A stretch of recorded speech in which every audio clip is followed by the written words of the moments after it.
وزیر اعلیٰ سندھ سید مراد علی شاہ کی زیر صدارت میں انکلوجر سٹی کے بورڈ کا تعارفی اجلاس منعقد ہوا۔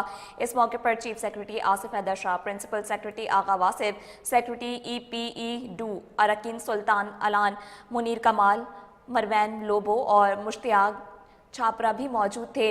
آپ کو بتائیں کہ وزیر اعلیٰ سندھ سید مراد علی شاہ نے اجلاس خطاب کرتے ہوئے کہا کہ انکلوجر سٹی ایسا ادارہ بنے جو خصوصی افراد کے تمام مسائل حل کر دے۔ ہم انکلوجر سٹی بنا دیں گے، لیکن انسانیت کا درد رکھنے والے افراد چاہیے جو ادارے فعال رکھیں۔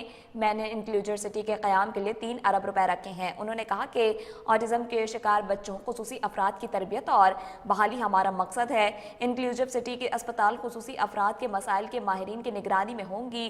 میں چاہتا ہوں کہ مشتاق چھاپرا اس تصور کو عملی شکل دینے کے لیے تجاویز دیں۔ تجاویز کو حتمی شکل دینے کے لیے چیف سیکرٹری کے پاس ڈائریکٹرز کا اجلاس ہوگا۔ انہوں نے کہا کہ انکلوجر سٹی میں children park, urban forest, sports complex, رہائش اور بحالی کے مرکز ہوں گے۔ انکلوجر سٹی کی ضروریات کے حوالے سے کانسیپٹ پیپرز تیار کیے جائیں۔